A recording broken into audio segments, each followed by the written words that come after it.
What's up, everybody? Welcome to Draft Chaff. This is episode number 51. My name is Zach. I'm one of your hosts. And joining me, as per usual, Senor Ben Fisher. What's up, dude? So usually when I listen back to the podcast, which I do every once in a while, I'll skip like everything but me talking because that's what I really want to. That's what That's what the people want to. I'm just gonna stop.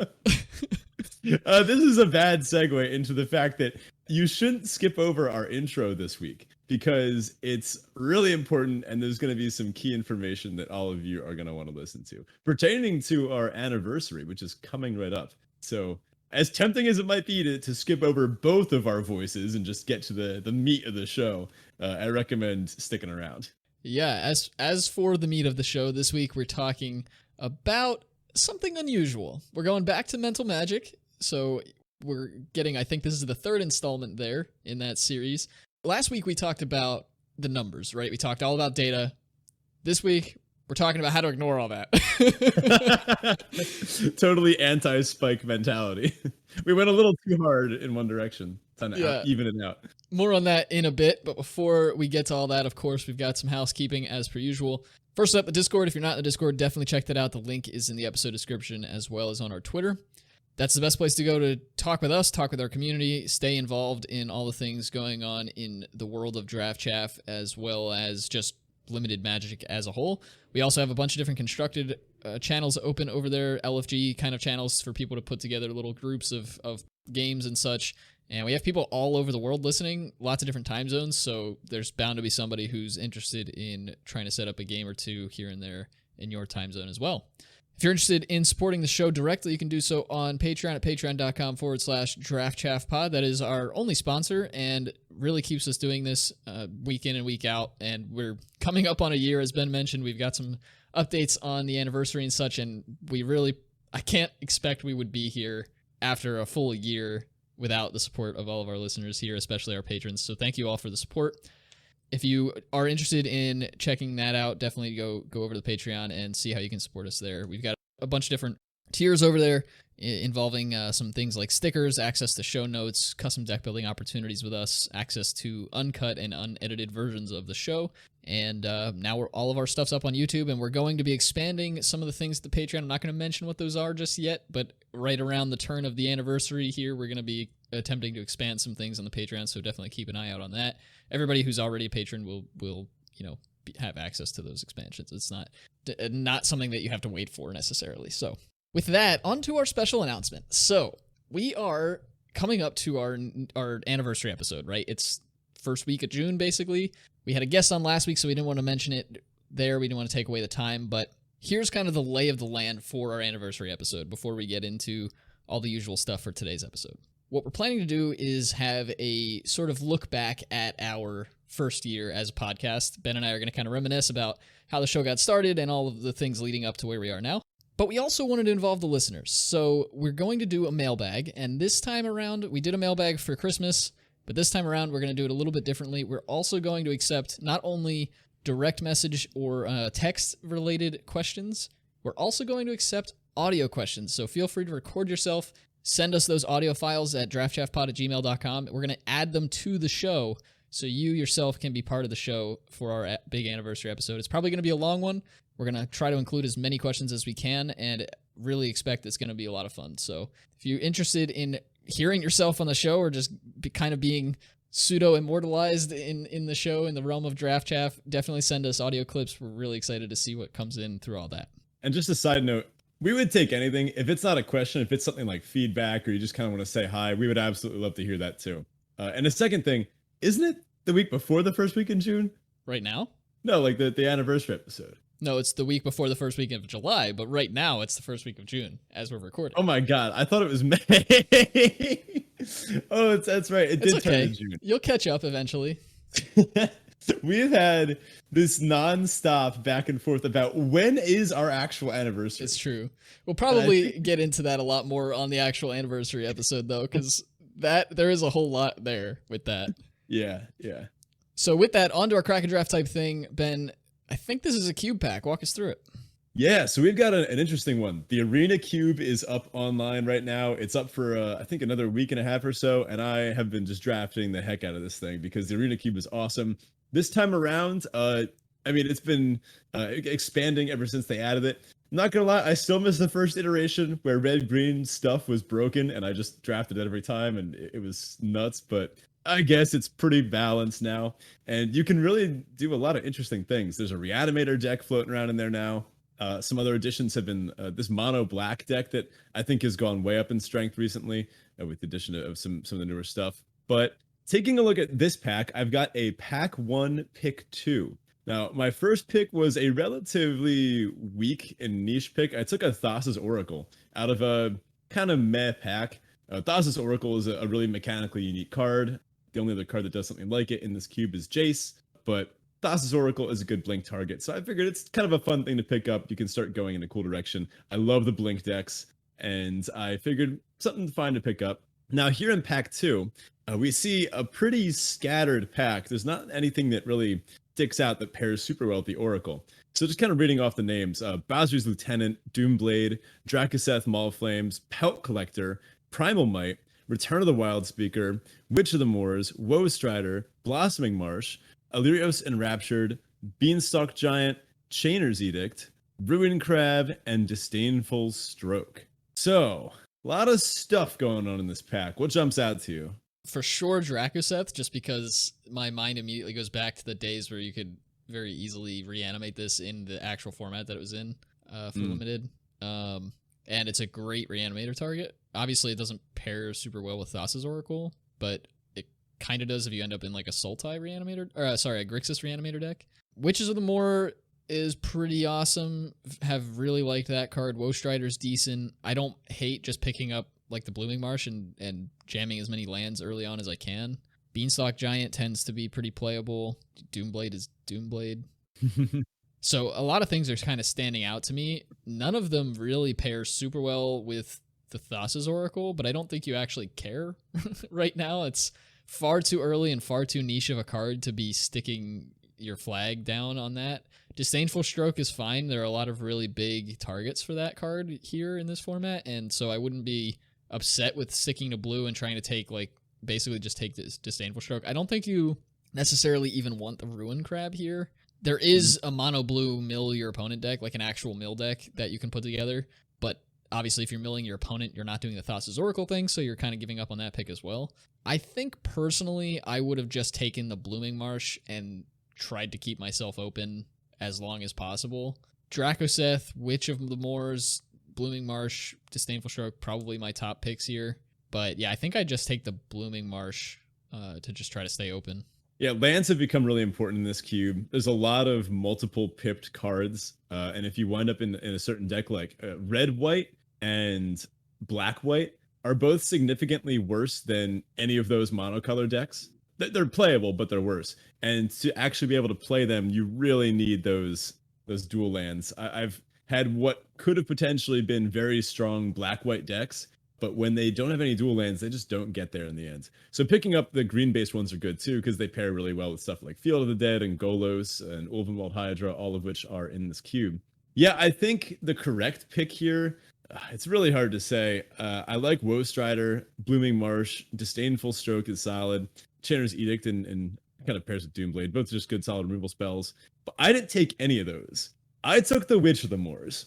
And this is a good segue into our topic for this week. Now, for those that don't know, Witch of the Moors, it says, if at the beginning of your end step, if you gained life this turn, each opponent sacrifices a creature, and you return a creature from your graveyard to your hand, which is a really strong effect. That, I mean, it's kind of like a little baby shield druid, right? Not to mention, it's a 5-mana 4/4 death touch. This thing can brawl on its own. It's a life gain build around. I took it because I thought it looked kind of fun. And I wasn't sure if this was a deck in the cube. This is one of my first drafts of the new cube, and I wasn't sure how well life gain would be supported. If mono black life gain could be a thing, if like little triggers from Bastion of Remembrance or Blood Artist would be enough for this, or if you needed some sort of like black-white dedicated life gain deck where you're playing Heliod and other stuff like that, which I hadn't seen come together yet. So I took the Witch because I thought, hey, this might be kind of fun. Maybe it'll happen and be open. It's a very rare deck to get, doesn't come together very often, but seemed kind of cool. Funnily enough, I didn't end up playing that. Yeah, I mean, that's totally a thing that I really like to do as well at the beginning of a new cube format. Generally speaking, I have, and this is something we're gonna jump into here in this episode, but I do have that thought of like, am I gonna win games with this, floating around at like close to the forefront of my mind, probably somewhere in the middle, not quite the Mhm. back of my mind. And so I would be thinking like, do I want to speculate on a pick this early if I don't know the deck can come together? But yeah, totally cool. I'm kind of happy to see you pick, or surprised, I guess, but also excited to see that you picked like two kind of build around cards for your first couple picks, and then you're just like neither of them really work well together, but you're just trying to see like what kind of shenanigans can I do in this draft? Like, what are people going to feed me? So that's pretty cool. You know, when you're taking a multiple choice test and there's two answers that are like logically linked, and you don't know what the answer to either is. So let's say it's like two true or false questions that are functionally equivalent. So you put true on one and false on the other because it guarantees you 50% right. Yeah. That's Yeah. essentially what I did here, except it's a little more complicated than that. I ended up taking, after this, I got a late Elspeth Conqueror's Death and a Yorion, and it ended up being a pretty sweet Bant Yorion Flicker deck. It had everything you could want, Thassa and all the goods. Skyclave Apparition. It was gross. I ended up trophying with it, and the poor Witch of the Moors sat in the sideboard and watched. But maybe next time, Witch of the Moors, I'll make you work at some point. Indeed, indeed. All right, with that, on to our Teferi Tybalt. If you're new to the show or haven't heard this before, this is the section of the show where Ben and I kind of talk about a low and a high from the past week. Usually you might hear of this as something like Roses and Thorns. Typically, this is Magic related, but often isn't. So, Ben, why don't you kick us off with your Teferi Tybalt? Right. So Teferi wise, I got some deck building inspiration for the first time in a while. I've been kind of beaten down by school recently. It's getting to the end of the year. I guess I can side in my Tybalt real quick. Final grades are due much sooner than I thought they were. My school's going kind of late this year, so that the final grades being due snuck up on me, and it turns out they're due not too long after I stopped giving assignments.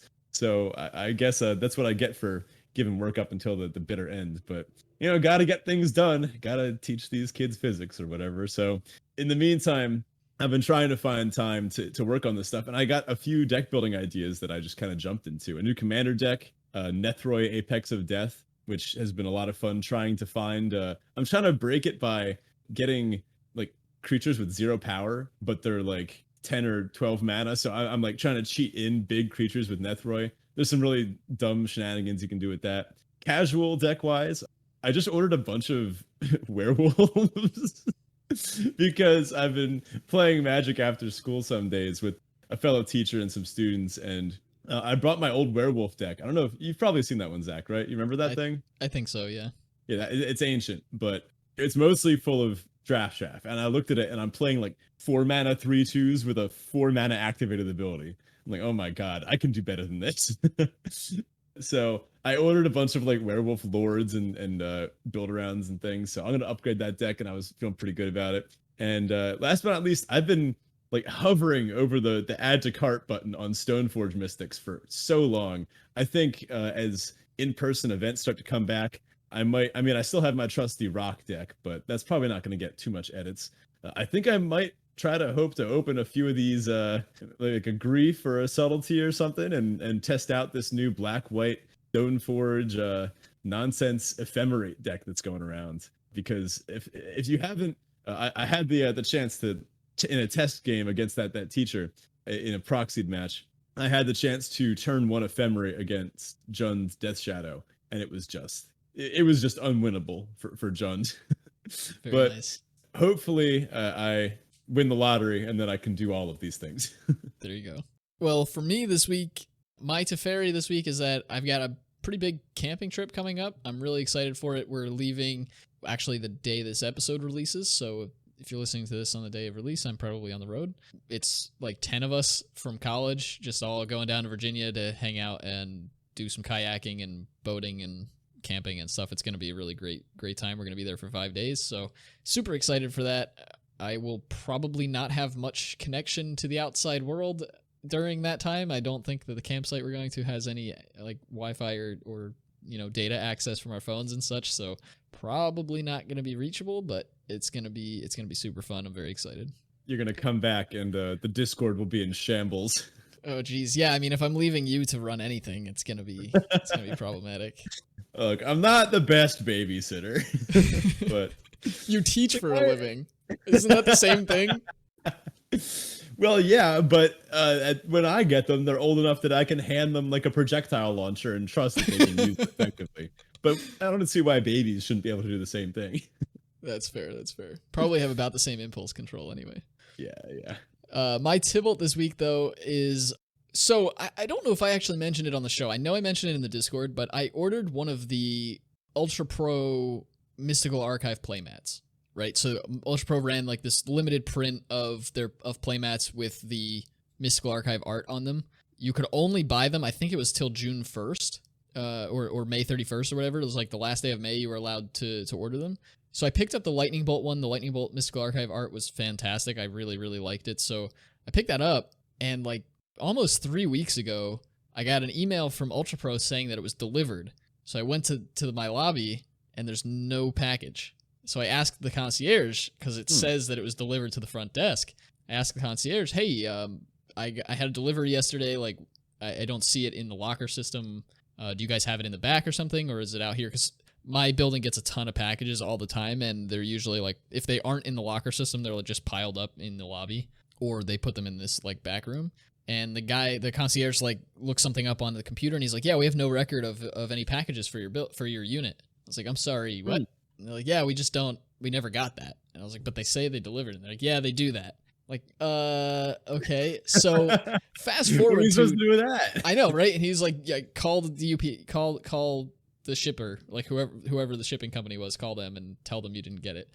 Like, okay. But anyway, fast forward to today, I since reached out to Ultra Pro, because they have like a thing in the email they send that says it was delivered, to say, hey, if it wasn't actually delivered, contact us here.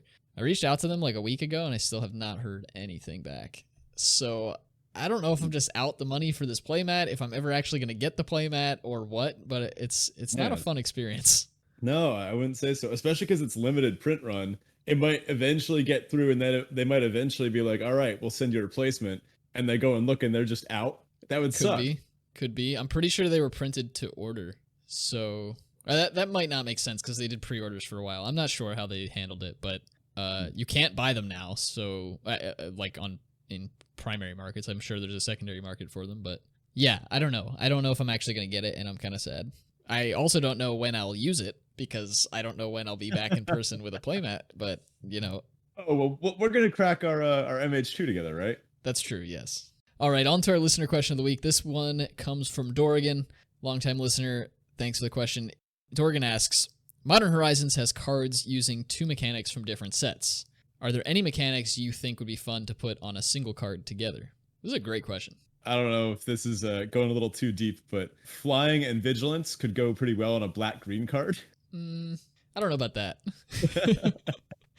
Anybody? Oh man, I should link that article in the Discord. People will get a good time about that. It was part of like the Great Designer Search. Do you remember that whole kerfuffle? Yeah. Wizards essentially came out saying like, if it was like a quiz you could take to see how good a card designer you could be, and one of them was like, a creature is designed and the creature has flying and vigilance. What color pair is this most likely to be? And it's obviously blue-white. There are so many blue-white creatures that have flying and vigilance.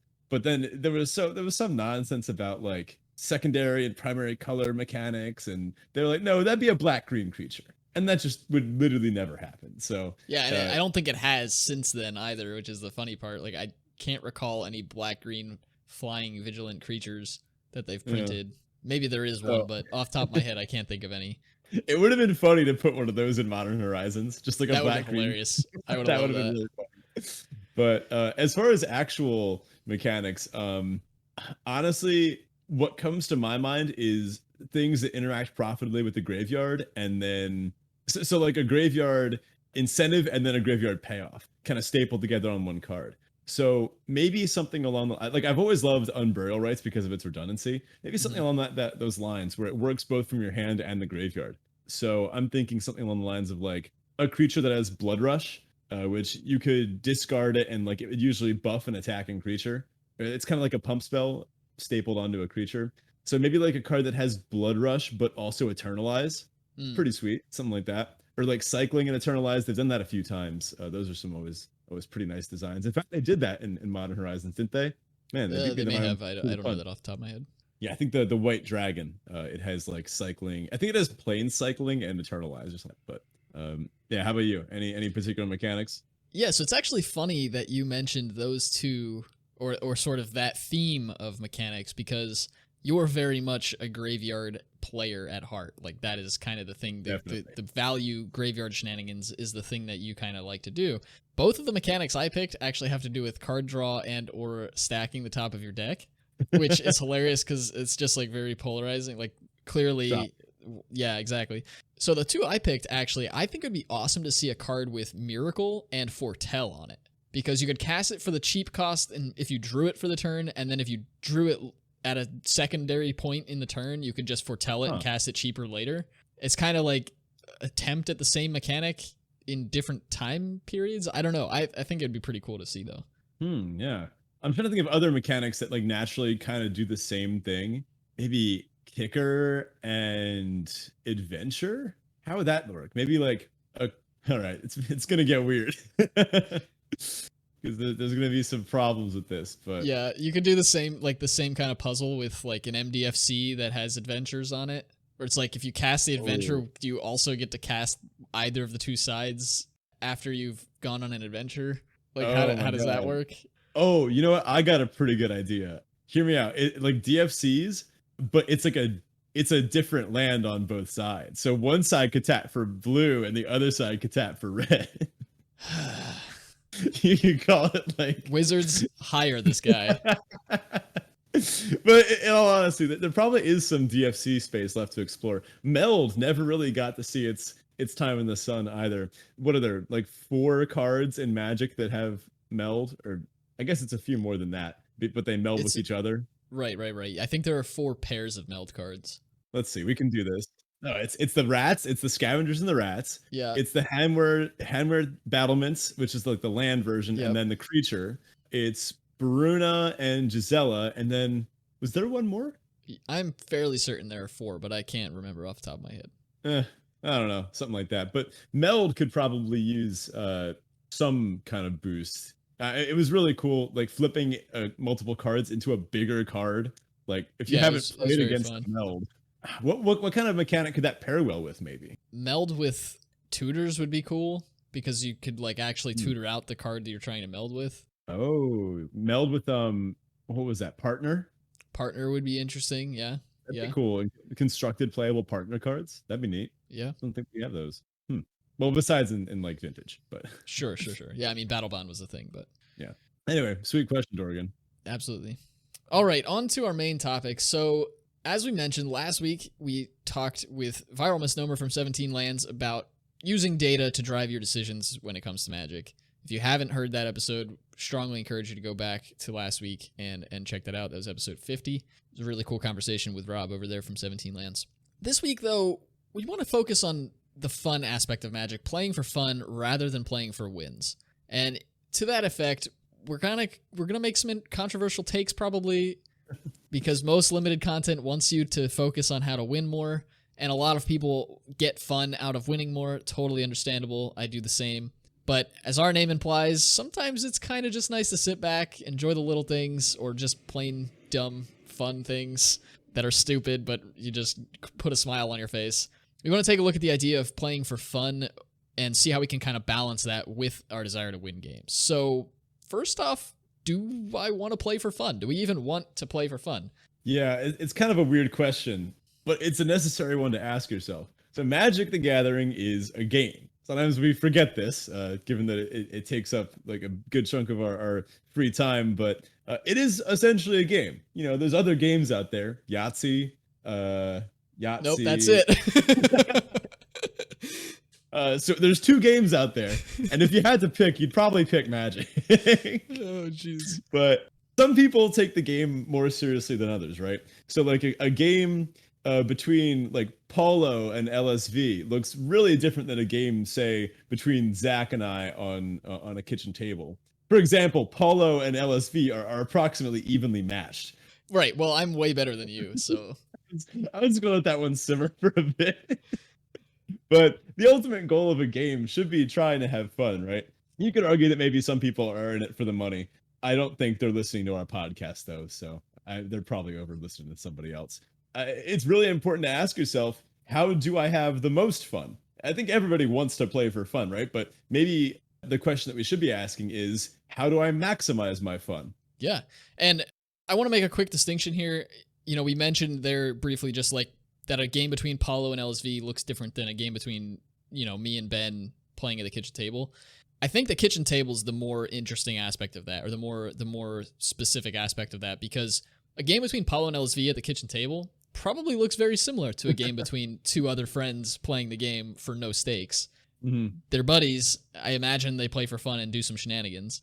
But them at the Pro Tour or Worlds or something like that is very different than two friends playing a kitchen table. So just wanted to put that distinction in there. Also, I think, this question of how do I maximize the most fun is spurring kind of a little bit of a reminder in my head about conversations I've seen on the internet between people playing Magic, and you'll see somebody who will make a statement something along these lines. Man, I really just hate Magic. I've been losing constantly and it's not any fun. I need to win games. And somebody will come along and say, why are you still playing? Right? I think that's a fair question to ask yourself. If you find yourself in a rut, or you just genuinely are coming away from the table frustrated, coming away from your computer frustrated every time you sit down to play Magic, this is a question you need to be asking yourself. How do I enjoy this game? Because if all you're doing is being miserable every time you step away from the game, you probably just shouldn't play it. And I think a lot of games do this, but I've noticed it in particular with Magic players. For some reason, there's this component where we feel like we have to be playing Magic, even though we're not getting any fun or enjoyment out of it. It's a very strange phenomena. I don't know how to explain it really, but I doubt I'm the only one who's noticed this. Yeah, that's not really playing a game. That's more like an unpaid internship. It's just a really awful job. Yeah, so when it comes to how do I have the most fun or how do I maximize fun, the answer to this tends to change when like we're playing in an arena open or some high stakes tournament that there's cash on the line for, a GP maybe, you're in the Pro Tour or something. Generally, you're going to have the most fun if you make it to day 2.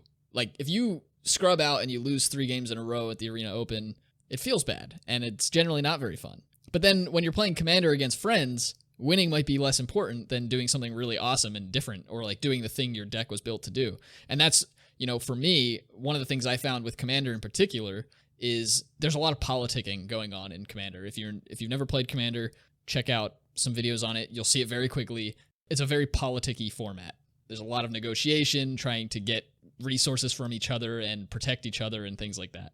I'm very bad at that aspect of Commander, and I don't enjoy that aspect of Commander. So most of the decks I build either boost everybody else so I don't have to deal with like trying to get people on my side. I'll just help everybody out, and then if I die, whatever. Or just completely screw the game up for everybody.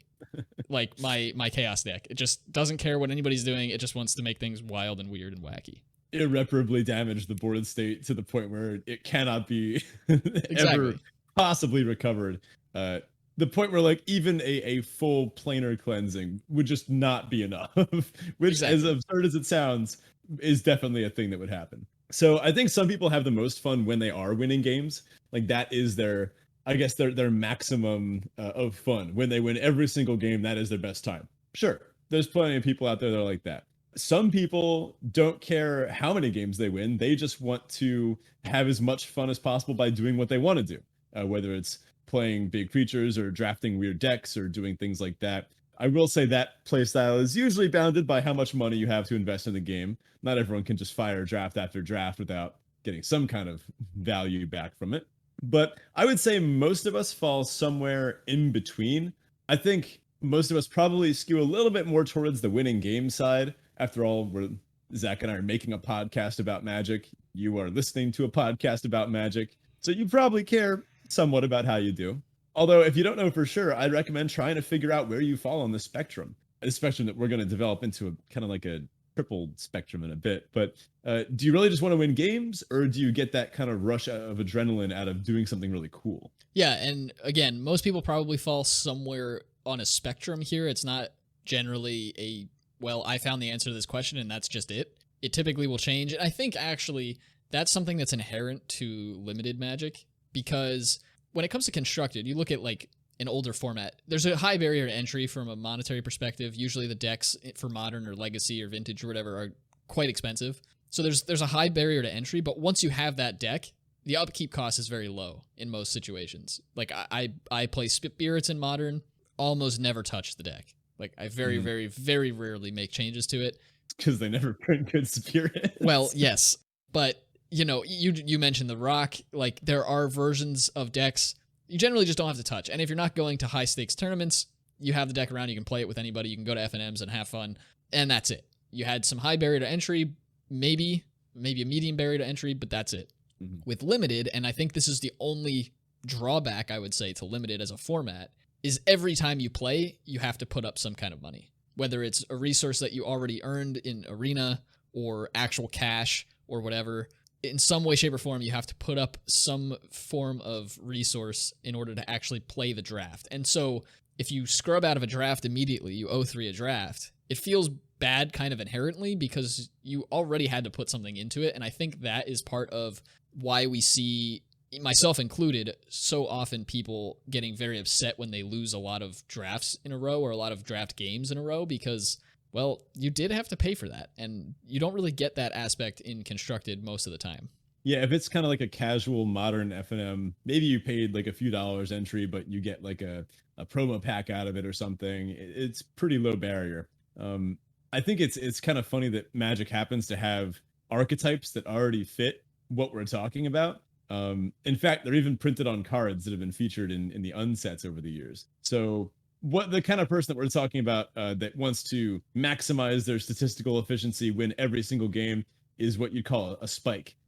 So someone who's a spike wants to just, the actual phrase is quote unquote spike a tournament, where they happen to play really well that day. They got just lucky enough and they got just the right matchups and they take down the tournament, and then they go on to play in the Pro Tour, and then they beat LSV at Worlds, and then they get their face on a Magic card, and then they can rest happy, I suppose. When I think spike, I think stuff like these people have like full play sets of Snapcasters and Lilies, and they are always ready to go with whatever deck is gonna, like they've got their 4 copies of every fetch that they're gonna use for no matter what, right? And they're always keeping up to date on the most modern strategy and decks and buying into things. Also can have a higher barrier of entry. I think I can have some spiky tendencies. I mean, when the Arena Open comes around, I go full spike mode. That sweet 2K. I'm dreaming of that. Someday it'll happen. But I don't think most of us go full spike. Not in our corner of the Magic community, right? Right. Yeah. And to be clear, a spike typically, if you were to sum it up in like a short phrase, win rate is all that matters. Like that's what they're after, is maximizing their win rate, and that's it. At the end of the day, if the win rate isn't high or doesn't go up, I didn't do my job. Yeah, I would agree, Ben. Very few people I think that we interact with on a regular basis are spikes in any capacity, or I should say full spikes in any capacity. I think everybody is a spike at heart in some capacity because everybody wants to win games. Like every so often you want to win some games.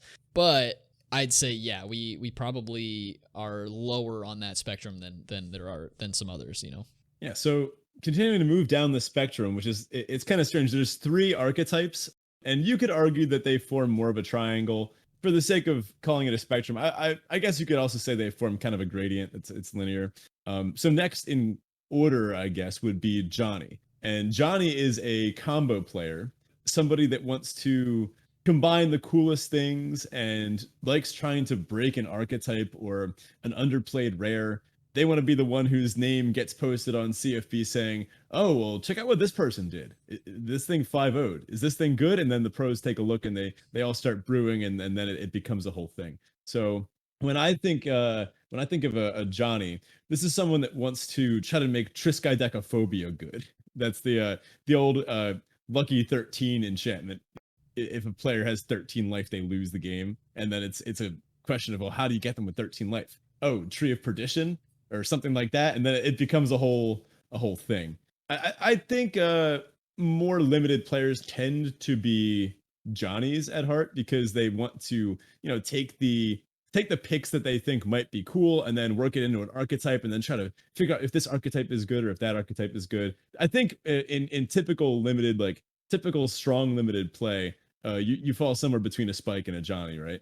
I would say so. Yeah, I think most people who are trying to go to events that are basically above the FNM level are probably somewhere in between those two aspects. Not to say that Timmys don't play, and we're gonna get to Timmys in a second, but not to say that they don't play, those higher level tournaments.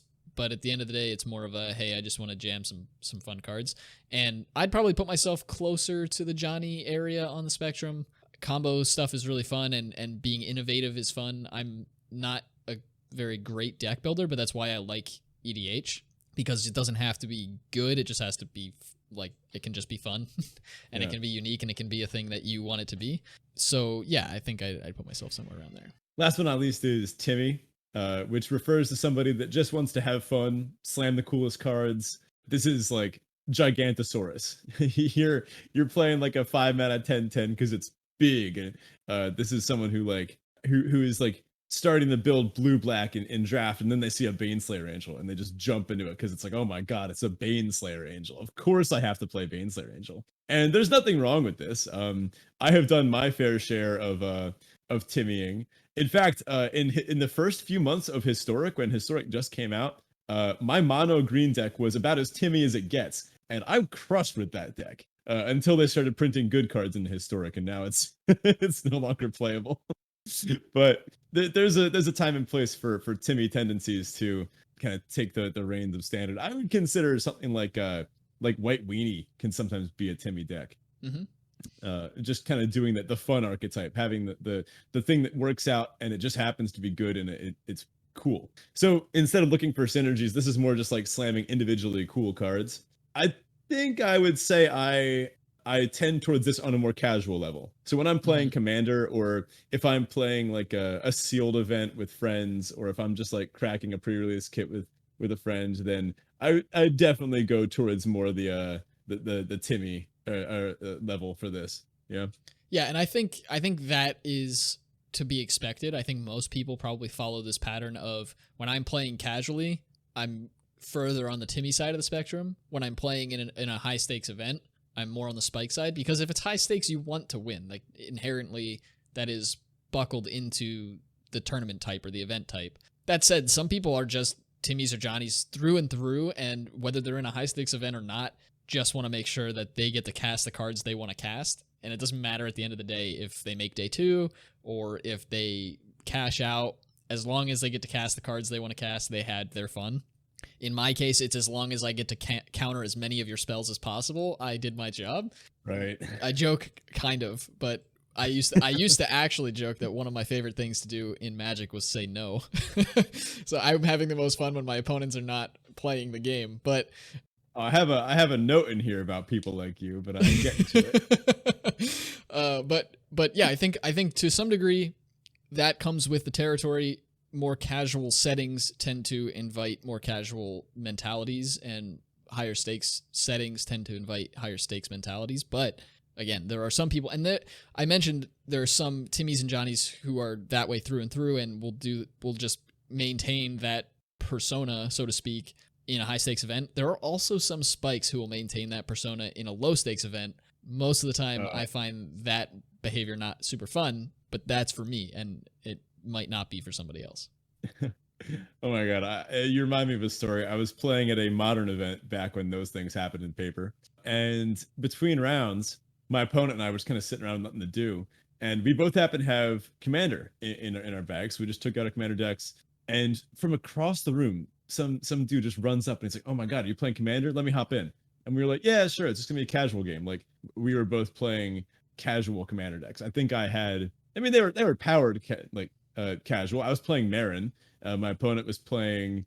I want to say they were also playing green black. I forget what it was. Might have been Gitrog or something. But it was going to be like a fun grind fest, and we were just going to see what happened. Probably scoop it up before the next round started. So this dude sits down in front of us and pulls out Yisin the Wanderer Bard. which for those that don't know is a top tier competitive EDH general. And we kind of look at it and we're like, all right, so this guy proceeds to play land turn 1, do some stuff on turn 2, then turn 3, he started comboing off. And it took like 7 or 8 minutes. Neither of us got another turn. We ended up just having to like pack up our stuff as this guy was continuing to combo off because they had called pairings for next round. And that was so not fun. I think just reading the room a little bit better might have prevented that. Maybe had a little bit more fun overall. But that said, that might have been his way of having fun or their way of having fun. Like, who knows? Yeah. I mean, I would say, I think there is something to be said about zero-sum fun where in a game at least, right? Because in a game that's competitive by nature, there is in some capacity the potential for zero-sum fun. But I don't think in Magic that it has to be zero-sum. And I would urge you to look into ways that you can find enjoyment when your opponent also is, even if that means you're losing or not getting to do exactly what you wanted to do. For sure. Yeah. Sometimes you just have to sit back and go like, man, opponent had a pretty cool draw or something like that. Yeah, exactly. And I actually want to shout out Amazonian. A lot of you folks may know Amazonian from Twitch and Twitter and all that. Pretty renowned person in the community. They're really good at this. Like, there was a clip that was floating around recently where opponent was just doing the thing in a limited format. I believe it was Cube, but I could be wrong about that. And Amazonian was just like laughing and cracking up and like saying how amazing it was that opponent was doing the thing that they were doing. And it's like, that's the kind of stuff that we're trying to get to the heart of right here, is figure out how to be able to do that.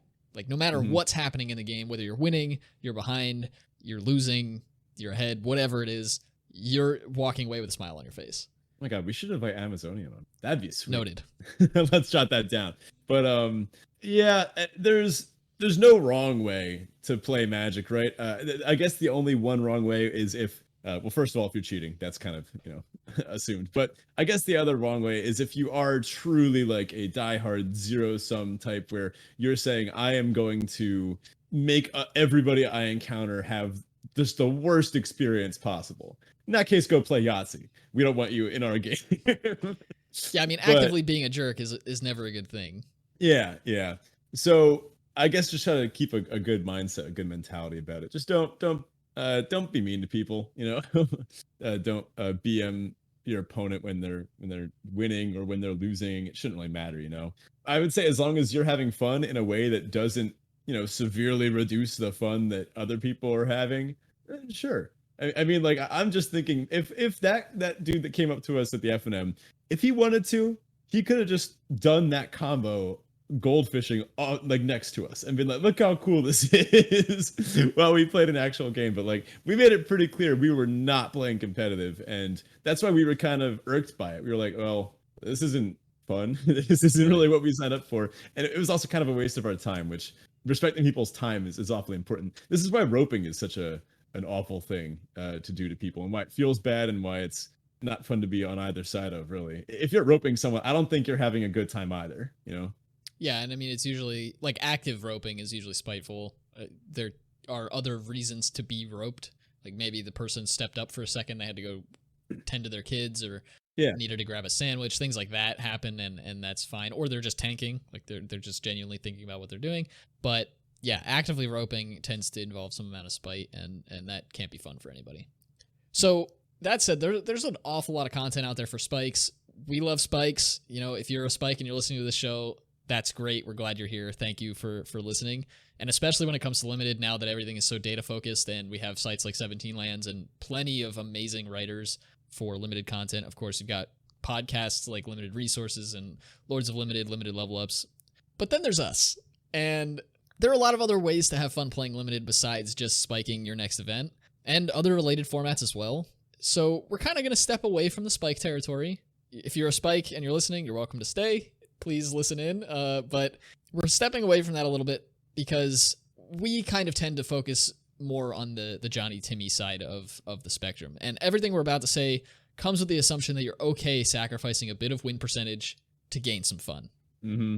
Yeah, I really think this is our brand, the the Johnny Timmy side of the spectrum.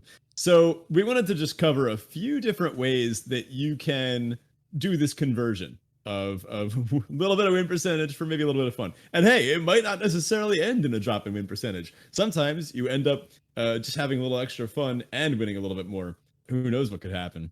So first up is in just usual drafting, just classic limited main set drafts. So don't be afraid to do weird stuff, unconventional things.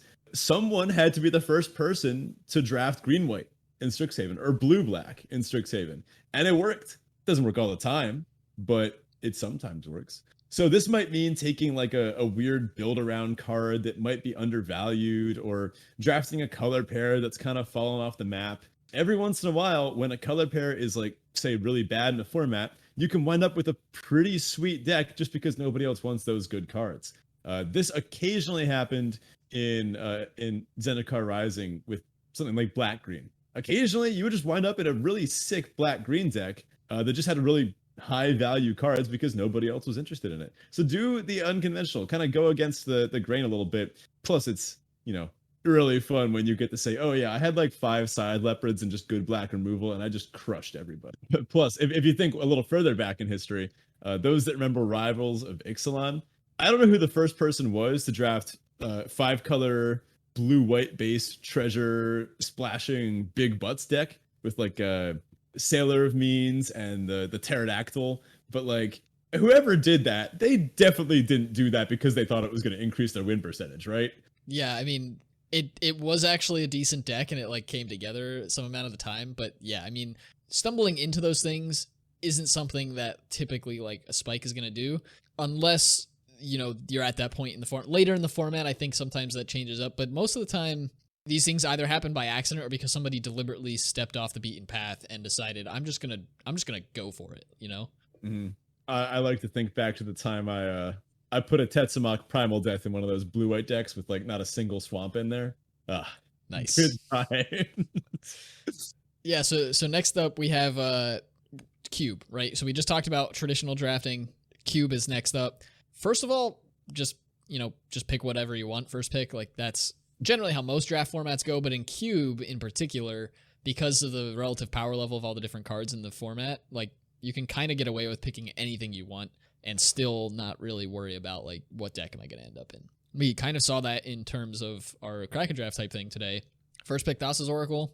Okay, second pick, Witch of the Moors. Yeah, it doesn't really matter. We're going to find a deck eventually, and it's going to be fun. So, especially with Cube, because Cube is just overall one of the coolest ways to play Magic, and just by merit of all the different unique archetypes that can actually see the light of day and be played to success, there are a lot of really fun things to be doing in most Cube formats, especially where we're seeing like the higher powered cubes like Arena Cube or Vintage Cube. There are just a ton of things that you can be doing, and most people don't draft those formats an immense number of times. So if you don't take those opportunities to draft those fun decks when you can, you're probably not going to, so you should give them a shot. We can say, as creators of a cube, which is out there and pretty fun, we put a bunch of nonsense in just because we could, right? Like we specifically set aside 5 slots for one kind of like, we labeled it as the LOL card of the color. Meandering Tower Shell is our green one. Bearer of the Heavens is the red one. So like these are cards that you would not typically want to take if you're trying to win the tournament. But if you want to do something really fun, well then these cards are for you. So take the hint that the cube creators are giving you. Those cards are in there for a reason. Nobody just tosses in a card because they think it might be good and they didn't think about what archetype it could go into. The people that made these cubes made them very carefully. I mean, we put in support for 5 color allies, for crying out loud. Like, just do some weird nonsense in cubes. Of course, if you want to try to just win the tournament, then yeah, first pick Cultivate and then go from there. But you might just open a pack that has 4 different planeswalkers in it. Just take your favorite one. Who cares? If they're all the same power level, then just do what you want to do. Have some fun with it. Yeah, and then that kind of leads us to a constructed format, which we occasionally talk about on this show, and that is Commander. And Commander's probably the ultimate format for Johnnies and Timmies, and it's actually becoming probably the ultimate format for Spikes too. But it really does have that all-around sort of accommodating everybody sort of aspects and characteristics. But it's also the perfect place to just send all of your paper draft chaff. There are it's singletons, so you've got to get a bunch of cards, and some of your favorite archetypes from Limited might have a corollary deck in EDH. There are a bunch of random legends that people play with, especially nowadays, that they're printing legends pretty reliably at uncommon. So, there's just a ton of room you have to build a cool commander deck that really does the thing you want to do. For instance, the latest deck that I've been working on is a Guillaume Master Chef food deck.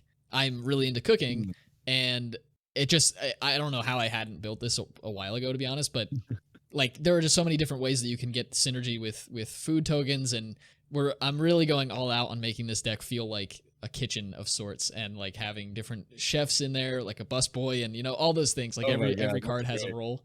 Hot soup. Hot soup's in there. It's in there. Gotta have hot soup in there. Oh yeah, and so there are plenty of things you can do. Like that deck for me doesn't have to win games. It just needs to personify the reason I built it. Right. It needs to, for it to be a success for me and to feel like I'm having fun when I play it. I need people across the table to be like, oh, that's so clever. Like that's doing the thing that, like that's where for me, Commander really, really shines. A good game of Commander is less about who wins and more about what happened during the game. Like when you ask like what happened, it almost reminds me of like a D&D campaign sometimes. I think Commander is probably the closest thing to like role play that Magic has, because of how your decks can kind of take that unique identity. Sure, if you look at a competitive Commander deck, you're going to see a lot of the same cards going around and everything. There's not too much nonsense in there. But I mean, I have seen decks based on like movies, or I actually toyed around with the deck one time that was based on an album that I really liked. So I've seen some really cool stuff. Those that watch stuff like Commander Clash have probably seen a lot of their like cool stipulations or that type of thing.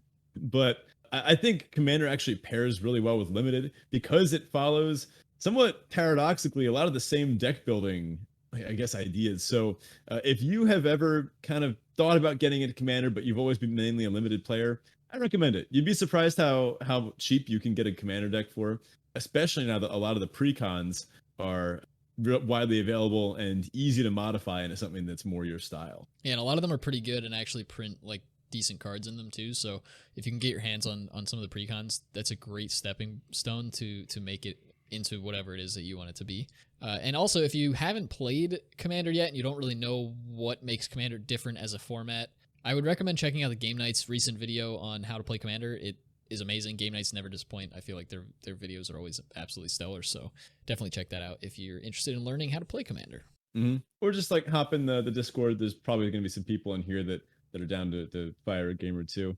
That's also, I feel like it's kind of an honorable mention. I should mention kitchen table Magic. Just like good old fashioned. You've got like a younger cousin that bought a deck and it's full of Llanowar elves and like 4-mana 4/4 commons from like 10 years ago, and you're like, all right, time to do some of this stuff. You don't want to bring your modern deck to play against them.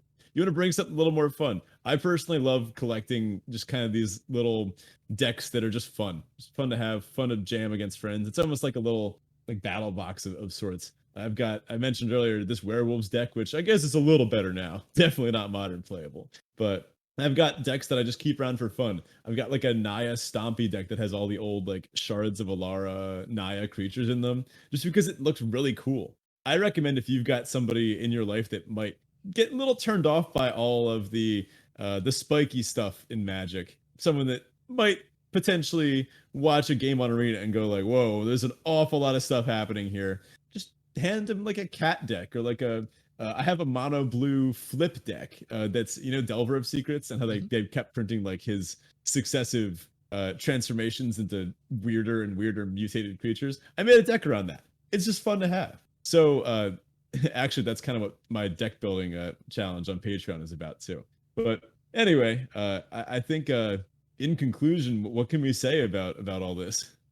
Essentially, it all boils down to have fun. Figure out what makes you feel like you're having fun when it comes to Magic, or really anything in life. If you're not having fun and you don't absolutely need to do it, you probably shouldn't be doing it. Most of the things that we do hobby-wise are supposed to bring us joy, and if it's not doing that, maybe look for a new hobby. And I know that's kind of tough to say, given that we are making Magic content and stuff, but like if Magic isn't a game that makes you have fun or doesn't really tick that box for you, like maybe look at other games, because despite Ben's inability to list them, there are more games than just Magic and Yahtzee. There's Tiny Leaders. Oh no, that's still Magic. Also, that format died years ago. Hey, don't say that about my Anafenza. That deck will never die. All right. Well, thank you so much for joining us this week. That pretty much does it for us. Again, if you're interested in chatting more about these sorts of things, anything related to Commander, Limited, Modern, basically any format at all, check out the Discord. Link to that is in the episode description, as well as our Twitter page. And once again, if you're interested in supporting the show directly, you can do so on Patreon at patreon.com/draftchaffpod. You're not going to want to miss the things that are coming up on the Patreon in year 2 for us. Speaking of year 2, just a reminder, we're currently accepting the questions for the mailbag part of the anniversary episode. So definitely get those questions into us. There's a channel for that in the Discord, and you can also email us at draftchaffpod with the audio clips for that as well. One thing we didn't mention at the beginning of the show is that there is a deadline on that, so make sure to get those to us by, what were we saying, the 21st of June, I think is about where we were aiming for. So make sure to get those to us by the 21st of June, so we have time to incorporate them into the episode and gather them all up and things like that. So that pretty much does it for us. If you want to reach out to me on outside of the Discord, you can do so on Twitter at RannickAlfredian. You can find Ben at BetaFish1 or the podcast at DraftChaffPod. And we'll catch you next week. Looking forward to your questions. See you, everybody. So I have a genius or grifter for you. Ooh, okay. I'm excited. Those that don't know, this is something that obviously Limited Resources started. I think really LSV himself started. But I'm going to give you a situation. Need you to tell me if it's genius or grifter. So I recently started following MTG Art Market, the Facebook page that has somehow become the primary method of selling original Magic the Gathering art. So all the artists are in there. It's pretty cool to be in the same Facebook group as like Donato Giancola, and he'll just post something and be like, hey guys, I made something, and it's this gorgeous like oil, and we're like, oh my god, this is so cool. So half the fun is just seeing what's happening in there. But it's also like an auction house. So it's really organized. There's some really, honestly, I don't know how they keep up with it, admins in there that are always updating people, and they comment on every post, and they always make sure everybody knows the rules and how it works. But it essentially works by commenting, and that's how you kind of place your auction. So I was bidding on a few of the cheaper ones because there's actual art pieces in there. I think the one for, is it Drizzt? Is that how you say the name? Yeah. The one for Drizzt went for over $140,000. Wow. Which is, yeah. And this transaction happened via a Facebook comment chain where people were just like, it started at like 10K, and it just got all the way up. But most pieces I see on there tend to go for, most ones done by like the big name artists go for between like $8,000 and $20,000, which is pretty impressive. I am nowhere near that level. I tend to look out for the sketches and like the color studies, which are cheaper in like the low hundreds when the betting starts. So I recently noticed that on one of these comments, I'm not the most recent bet. It's for what is it called? Ironfin Whale from the new MH2. It's a really gorgeous thing, and I have a lot of like beach themed stuff in my apartment. I'm a surfer guy, so I have a whale painting up. It's just out of frame. I'm not gonna grab. I'll get it later to show off my whale painting. But so I noticed that people don't tend to comment at the last minute, but you can. The rules distinctly say that you are able to comment up until the very last second. And then if there's a comment, it'll extend it by a few more minutes, but then that's it. So I also noticed that many of the people that are betting have Facebook profile pictures that are older, maybe not the most tech savvy. So my genius or grifter, waiting until the very last second to bet on a piece of art, knowing that the other bettors probably can't interact with the technology as well. I don't think that's genius or grifter. I think that's using the rules as they're stated and making an assumption about your opponents that maybe isn't an accurate assumption one way or the other anyway. So I would say it's probably neither. I don't know. I've seen how old people post on Facebook. Sure, but just because they have an older profile picture or are older themselves doesn't necessarily mean that they're less tech savvy. Sure, I would say that that's probable, but that also doesn't guarantee that you win the bid anyway, because it still does extend the time. It's just by like 10 minutes or so. But I know some people that absolutely would take 10 minutes to figure out how to add a Facebook comment. Now this is like on a pinned post in like a group. Could take some people an awful long time to get there. I don't know. I think it buys me some time. I suppose that's true, but my estimation and my assumption is not that the people who are in this thing are unable to make comments because they're proving that they can because they already have. I would suggest they likely already know how to make a comment when they need to and would be able to put their bid in should they want to anyway. Fair. That's fair. But consider the fact that most older people might not know how to deal with Facebook notifications, and they might not have their notifications turned on. So they might think that they had placed the winning bet yesterday, and then I sneak in at the last minute, and if they don't happen to check their phone within that 10-minute window, or if they do and they just don't see the Facebook notification, I don't know. I feel a little griftery. I feel a little grifty doing it. I don't think so. I also think that you're like playing up the assumption that people are older, like that makes that a problem. Like plenty of younger people miss notifications as well. Like it's just something that happens with auctions. That's true. So I guess the overall genius of grifter is waiting until the last minute. Because it is a digital medium. I don't think it's either. I mean, that was like a thing with eBay. Like there was no way to extend the bids. Like you could just literally at the last second submit a bid, and if it was higher than the highest bid, you just won it. And it's within the rule set of the thing. I don't see that as either. Interesting. It sounds you're not really getting away with anything, in my opinion, because plenty of other people could be doing the same thing. So it sounds like you're saying genius. All right. No, I don't think it's either.